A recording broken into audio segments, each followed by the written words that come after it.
Ito naman ang mainit na balita mula sa mundo ng politika. Matinding revelasyon ng sumabog ngayong araw matapos umanong bumaliktad si General Torre laban kay President Kuting ng Norte Jr. Ayon sa mga nakalap na impormasyon, hindi na napigilan ni Torre ang kanyang emosyon habang inilalantad ang mga umano'y madidilim na plano ng administrasyon. Sa ilang pribadong pagpupulong na nadokumentuhan, makikita raw ang general na luhaan habang isinusumbong ang mga nalalaman niya. Sa nasabing pagpupulong, inilahad ni Torre na hindi na niya kayang manahimik sa harap ng mga aniyay mapanlinlang na galaw mula mismo sa palasyo. Dagdag pa niya, marami raw kasunduan at proyekto ang inilulunsad na para lamang makinabang ang iilang opisyal habang ang taong bayan ay patuloy na naghihirap. Ang kanyang pagbubunyag ay nagdulot ng malaking pagkakagulo sa hanay ng pamahalaan at militar. Samantala ay giniit ng kampo ni Torre na hindi ito hakbang para sa pansariling interes kundi isang paninindigan para sa bayan. Hindi ko na kayang sikmurain ng mga utos ng taluwas sa interes ng taong bayan. Aniya habang nanginginig ang boses. Ang tagpong ito ay nagbigay linaw sa mga matagal ng bulong-bulungan ukol sa lihim na operasyon at planong ikubli umano ng kasalukuyang administrasyon. Sa kabilang banda, nananatiling tahimik ang palasyo ukol sa mga aligasyong inilantad ni Torre. Gayunpaman, marami sa publiko ang nananawagan ng masusing investigasyon at transparency mula sa gobyerno, habang patuloy ang sigalot na kabitin ng tanong ng sambayanan. Ito na nga ba ang simula ng pagguho ng pamumuno ni PBBM? At yan nga ang mga balitang ating pagkakatutukan, at kung bago ka pa lamang sa aking channel ay huwag kakalimutang mag-like, share and subscribe para updated ka sa mga bagong balita dito sa Tatak Pinas.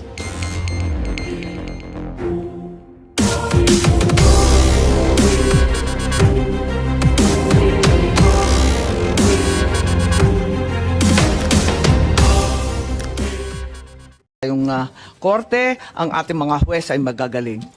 Yes, please, VP po. Yes, thank you, Senator Marcos. Ang gusto ko lang gawin is, unang-una, meron kasing document galing sa ating Pangulo papunta sa akin na sulat, no, na lumabas dahil kinuha siya sa isang lawyers group chat. Hindi namin alam kung sino ang kumuha at inilabas siya. Gusto ko lang na isubmit ito as part of the records of this hearing kasi as a Filipino and as a public official, binasa ko yung ating protesta doon sa ICC at yung desisyon ng ICC. At nakita ko na wala talagang jurisdiction. Pero alam ko na merong ginagawang investigation dahil nabibigyan kami ng data or information galing sa mga law offices na ginagamit dyan sa loob ng Pilipinas sa pag-interview ng witnesses. Kaya kinausap ko unang-una ang Secretary of Justice noon. At dahil hindi paiba-iba yung sagot niya sa mga tanong ko, ang ginawa ko ay dumiretso ako sa Pangulo. Kaya yon, nabigyan ako ng sagot ng Pangulo at gusto kong basahin ang kabuuan ng sulat. Nakalagay dito, Dear Vice President Duterte, this is reference to your letter of 4 December 2023 as well as similar letters sent to members of the Cabinet, namely Secretary Jesus Crispin C. Remulla of the Department of Justice and Solicitor General Menardo Guevara on even date. With respect to your concerns, legal or otherwise, on the investigation to be conducted by the ICC into the previous administration's war on drugs, I remain steadfast in my resolve that the jurisdiction of the ICC over the Philippines after the effectivity of its withdrawal therefrom is very much in question. To this end, this government will not assist the ICC in any way, shape, or form. I am certain that all the members of my cabinet, including yourself, will echo my views on this matter. As it is my sworn duty, I will continue to defend and assert the sovereignty of the Republic of the Philippines at all times. Ngayon, naririnig ko po sinasabi ng ating Secretary of Justice na mabibigyan siya ng panahon na makasagot sa loob ng ICC. And that is clearly the Philippine government's position that there is cooperation with ICC. So kinikilala na nila ngayon yung jurisdiction ng ICC na wala naman kasi talaga, because this is an extraordinary case of extraordinary rendition. At pangalawa, Senator Amy, gusto ko na sumagot ang Armed Forces of the Philippines kung bakit nila pinayagan na mangyari ito. Because under the law, the Presidential Security Command is in charge of the security of former presidents. So bakit nila hinayaan na mangyari ito sa isang dating pangulo ng ating bayan? And finally, I request that I leave the meeting, the hearing, because I have to prepare for meetings as well here this morning at 9 a.m. Thank you very much, our honorable senators, mga kababayan. Maraming salamat, VP. Maitatanong lang, kailan yung date nung sinasabi mong sulat mula sa Pangulo natin? Ang date ng kanyang sulat ay December 15, 2023. 2023. Iba pang sulat pala ito. At maraming salamat at hihingin natin ang sagot ng ating AFP tungkol sa PSG at yung okasyon sa Villamor. Maraming salamat, VP. Kung may mga iba pang mga hearing, sana makadalo ka rin. Thank you. Opo, salamat. Okay, I think that's posited to Secretary Chodoro. Nawala Yes, na yata si General Larida. No, ma'am. I will answer all the questions regarding the Armed Forces of the Philippines. As we said, we were deputized to support the Philippine National Police. And it is part of the constitutional duty of the armed forces to follow processes. And if we were to question those orders, even under color of law, under color of right, then it would amount to the armed forces acting unilaterally on its own, which is anathema to civilian authority over the military. As we said, our jurisdiction ends in providing support to the Philippine National Police. And with respect to the Presidential Security Command, that is a highly secure unit, and operational security is strictly followed. That ends my response, Your Honor. Yes, nakakapagtaka lang kasi facility ninyo yung Villamor. Ang inimbita namin yung Air Force. Wala po rito. Bakit? Your Honor, because of the fact that we will not go into operational details, and I made the call that the armed forces will answer in the light of our supporting role and our principal role to the Philippine National Police. Yes, pero narito si General Larida. Anong nais niyo yung sabihin? Madam Chair, I defer to the wisdom of the Honorable Secretary of National Defense. That is, the AFP's role is to support the Philippine National Police. Thank you, Madam Chair. Kahit sa Villamor mismo. Kahit sa lugar ninyo mismo, kampo ninyo eh.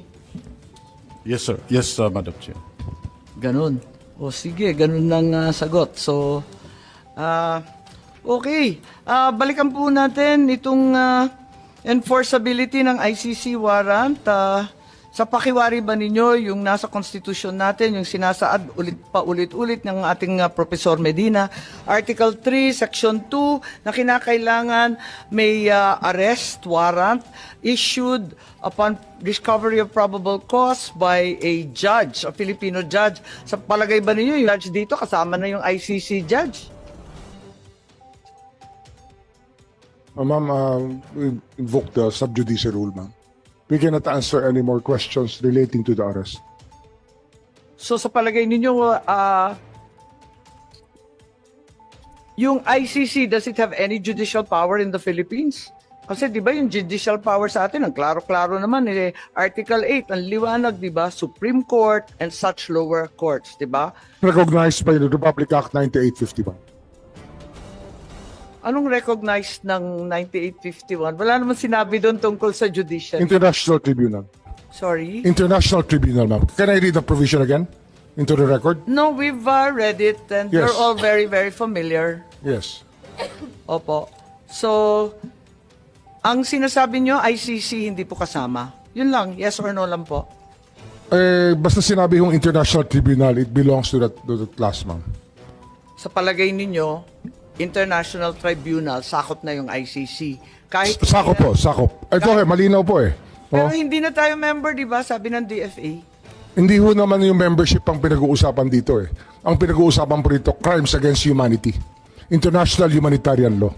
Pero nagkasundo na tayo. Murder po ito, murder, executions, extrajudicial killings. Ito po yung sinasakop ng IHL mo. Sige, balik tayo sa Prosecutor General kasi agree to disagree na naman tayo. Even if Secretary Remulla in his budget hearing asserted that a local court action was necessary in order to enforce an ICC warrant, you proceeded to take part in the serving of the warrant and arresting PRRD. Andito ba yung prosecutor natin? Ma'am, he had to attend to something very important in the office. That's why I was the one who So you volunteered to go confirm there. that even though there was no local court action, you went ahead with this anyway? Yes, ma'am. Yes, of course you can. Confirm. But ma'am, can we lessen our discussion on this because it's sub judice, ma'am. It's a subject of a habeas corpus case in the Supreme Court, which the children of the former President Duterte themselves filed. Yes, we're well aware of the consolidated cases. Was this warrant presented to PRRD at the time he was arrested? Kasi may katanungan, di ba? At may sinasabi si Attorney Medialdea na hindi daw pinakita sa Pangulo. Pwede bang may sumagot? Si General Torre, mukhang kabisado niya. Siya yung nasa video eh. Again, ma'am? Hindi. Yung warrant nung natanggap ninyo yung warrant, naipakita ba yung ICC warrant sa Pangulo, kay Pangulo Duterte? Pinakita ba ninyo sa kanya? Nung inaresto siya, di ba, obligado kayo magpakita ng warrant. Yes, ma'am. Anong pinakita nyo? Right at the tube, ma'am, the Yusik Nikiti, together with PG Fadulion, together with me, gave them the electronic copy through retired General Munti Agudo, ma'am, because that's their condition. They don't recognize the diffusion order. They really want to have a copy of the warrant. That's why soft copy was given to them on the tube. And a hard copy was printed and later on received by Attorney Delgra in the 250th wing, sir. 250th wing, ma'am. May pagkakataon ba si former president na basahin to? Kasi ang pagkaintindi, hindi. Tingnan natin muna yung video kasi mas maliwanag doon.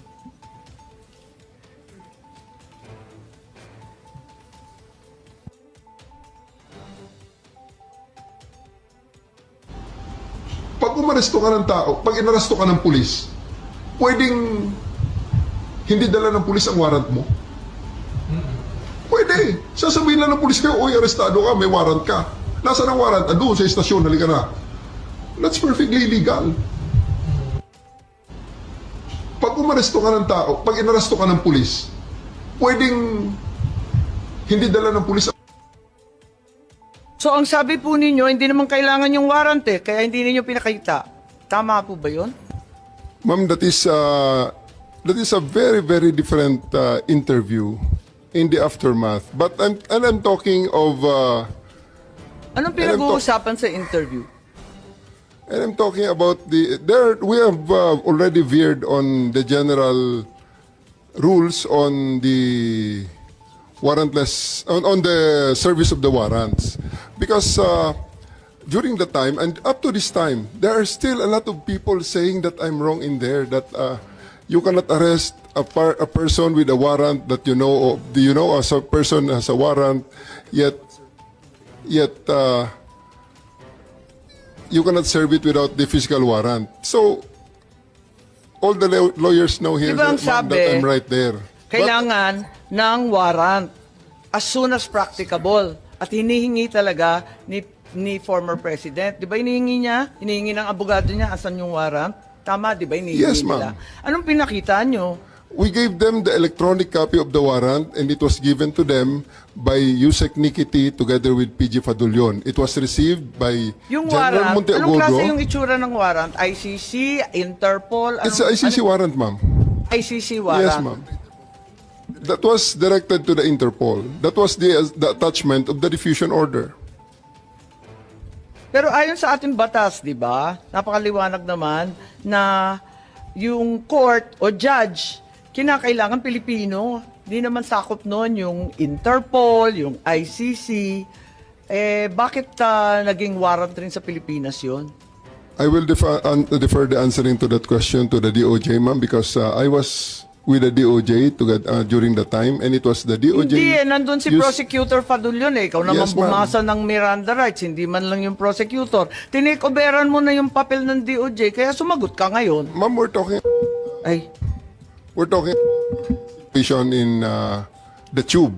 Hindi, sinabi mo kasi, ang liwaliwanag, sinabi mo, hindi naman kailangan ng warrant It's a different matter, ma'am. Altogether different matter. Bakit? Ilang warrant ba yan? One warrant, but different. That question on the interview is a different situation, ma'am. So, kailan mo pinakita yung warrant? Yung sinasabi mo electronic copy? The first time, ma'am, it is not At kanino? me. It was not me who showed the warrant. It was Yusek Nikiti together with PG Fadulion, together with me there in the tube of the plane. The former president is still there inside the plane. It was given to retired General Monteagudo, who is with the party. And because during the time, E.S. Mijaldea and the wife and Attorney Delgra had already went back inside the plane and told us, hindi kami lalabas kung wala kayong maipakitang warrant. Kaya nga, so, when was the accused finally shown the warrant of arrest? Di ba dapat as soon as practicable ang sinasabi? Kailan mo pinakita mismo kay former president? I believe, ma'am, the electronic copy is already acceptable now in the rules of court. Yun na nga, pero pinakita mo ba kay Presidente Duterte?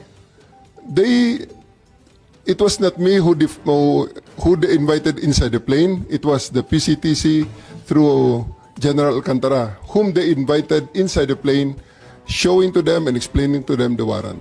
Ganun ba? Napaliwanag ba ninyo, Executive Director Alcantara? Kasi parang ang bilis-bilis lang naman ninyo dun sa eroplano.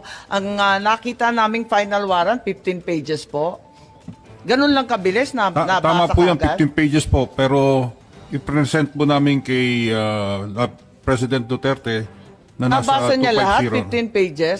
Ang bilis-bilis lang lumabas eh. Oh, hindi po niya nabasa yun. Hindi niya nabasa. Oo, hindi niya. So, bakit Doon po namin present sa kanya sa... kaya nga, pero ba't hindi niyo pinagbigyan na basahin? Yung- Kasi karapatan talaga ng akusado at ng arestado yan, di ba? At that point in time, ang may kopya po ng warrant ay si General Alex Monteagudo. Nagbabapiring po sa telepono niya. Matagal pong mabuo dahil... Siyempre, nasa airport. Oo, kaya Tapos nasa loob kaya ng nga po. aeroplano. Kaya so, nga sa po, madaling sabi, Kaya nga po nag-print kami ng hard copy. So pagdating po sa 250, doon na binigay sa kanila yung warrant. Madam Chair, just on the warrant. yes, Senator Cayetano, please go ahead. Just one insight on the warrant and just to bolster my point kanina na bakit mas maganda na or bakit essential for me my local court, no? If you look at paragraph 12, before you look at it, can anyone in the room here tell me, I know the former president was accused of extrajudicial killing, of crimes against humanity. Pag sinabi yung torture, pwede kasing bago mo patayin, di ba? Pwedeng emotional torture, pwede mong gulpihin torture. So, included na yan. But does anyone here, can anyone tell me here that during his 6 years and before that, he was accused of ordering or himself raping people? Di ba? I do remember malaking issue about his statements about a missionary who was raped, and inexplain niya yon na frustrated, galit siya. But is anyone here accusing the former president of raping or ordering the rape? Parang wala naman, di ba? Okay. If you look at, dahil walang, just for the record, Madam Chair, dahil wala naman nagtaas ng kamay or nagsabi,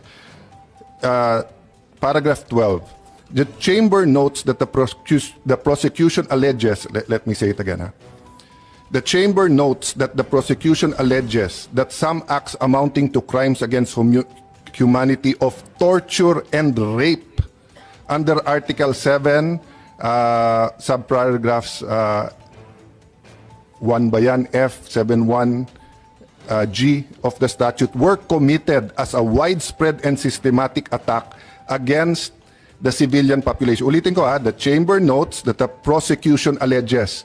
So the prosecution in the ICC alleges that some acts amounting to crimes against humanity of torture and rape were committed as part of a widespread and systematic attack. For me, it's the first time I read that someone was accusing the president, the former government. But if you look at the last page of the warrant, or second to the last page, page 14, no?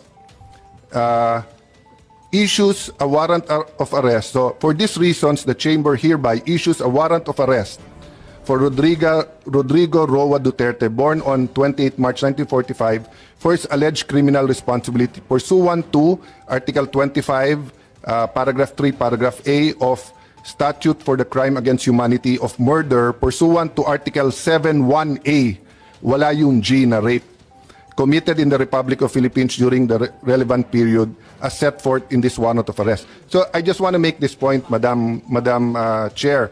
So kung sa akin nangyari to, pupunta ako sa Philippine court at sasabihin ko sa Philippine court, sir, makita mo naman, sa Marites at Chismis kinuha ng prosecutor ng ICC. Padadala mo ako doon, pinakamaikse, 4 to 6 years yung hearing, deprived of liberty. Yung prosecutor mismo nag-allege ng rape. The harshest critics of President Duterte accuse him of being insensitive to women, saying misogynist, masama yung etc. And I won't defend him there. It's on the record, di ba? And also accused him of being insensitive to a foreign national who was a missionary here who was raped. But I haven't heard na inaccuse siya ng rape or ordering rape. Ang alam ko nga, galit na galit siya pag ministreat yung mga kababaihan. So, dun pa lang, questioning ko to before a Philippine judge. Kasi, kawawa naman ako pag nandun. So that's my point. So, the second point I just want to make kay SOJ is, I personally will respect its sub judice because this case in the Supreme Court is so important. But just for the record, nag-rule na rin, kung hindi ako nagkakamali, nag-rule din ang Supreme Court dyan na we cannot stop the hearing or we can continue kahit na sub judice. But he's not asking naman to stop the hearing. He's just saying, can we be sensitive to that? Because they're going to have to put their position on paper and present it before the Supreme Court. So, mamaya, Madam Chair, more factual na lang yung mga tanong ko rather than issues para yung facts naman, SOJ is not naman under dispute, di ba? And will help us pa nga sa doon. But this is just an example. And I just read this morning, pero nagulat lang ako doon na yung prosecutor pala may ganun allegation, no? Oo. Kaya nga nagkagulantaan. Palibasa, nakita natin yung warrant much later. Did any one of you, General Marbil, General Torre, meron ba kayong hawak na ICC warrant of arrest at the time of his arrest? Parang electronic copy lang, tapos pinakopya muna, tapos binigay na pagdating doon. Bakit ganun? Samantalang March 10 pa lang nagmo-mobilize na ng libu-libong pulis. Pagkatapos alam na natin na magkakaganito dahil nabalitaan na nga sa Hong Kong. Kung ganun, bakit walang warrant doon sa mismong pag-aresto? Electronic copy lamang at nagpa-imprenta pa. Ba't nagkaganon? May I differ on the wisdom of the SOJ to explain on the legality of the electronic copy of the warrant, ma'am? Hindi naman tinatanong yung legality. Okay lang yun. Ang tinatanong ko, bakit parang unprepared kayo samantalang prepared na si General Marbil? Madam Chair, I just want to make clear na ang trabaho po ng police is really to assist po yung PCTC natin. Yun po yung and what we have is tama po yung sinasabing order ng diffusion. So ito po yung nangyari, we rely po dun sa PCTC, dun sa lahat ng mga documents that they need na gagamitin po dun sa effect ng arrest. Ito po yung ginawa po ng again, uulitin ko, Dapat yung PCTC nagdala ng warrant. Ba't nga ba kayo walang warrant? It was stated, ipapadala po through diplomatic channels eh. Naka-state po yun eh.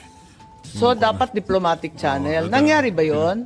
Kung diplomatic channel yung DFA, ano ba nangyari sa warrant na yan? Sa dinami-dami ng handa ninyo, sa libo-libong pulis at sundalo na kinalampag, wala bang nag-isip na kinakailangan dalhin yung warrant? Your Honor, if I may, wala po kaming information o wala kaming natanggap at all. Kayo naman sa PCTC, wala rin kayong natanggap? We requested for a copy of the warrant and we got it the next day. Opo. The next day being, The warrant that came from the kaya nga, what the day system. na? The next day is 12 po, 12. So, hindi rin ninyo na ipakita kay Presidente Duterte. Bale tama si General Torre na warrantless arresto. Pinakita po namin yung hard copy sa 250 pero sa lawyers po natin pinigay. Madam Chair, can I clarify? Kasi ang sinasabi din na redacted copy lang ang binigay, hindi rin kompleto, kaya hindi nila mabuo. At yun nga, nagkagulatan bakit meron pa. Can I clarify that? Sir, it was a sealed warrant, correct? Hindi. Hindi po. Electronic yung nakuha po na... No. Ano ang Department. pinadala ng ICC? Kasi parang sa ibang news report, sabi sealed. Pag sealed kasi, hindi dadaan ng DFA yon. So yun nga ang question. What was sealed, sir, was the warrant of arrest was sealed before March 11. Yes. Tapos kanino, sir, pinadala? Sino magbubukas noon pag sealed? When they demanded a copy of the warrant, we relied on our fail-safe mechanism. We have a fail-safe mechanism to make sure that the documents are secure in our possession. So it's the DOJ that produced the warrant. Hindi sa may bias ako sa DFA, but I've worked with these people. Kasi pag sealed, may option na hindi padaanin sa kanila.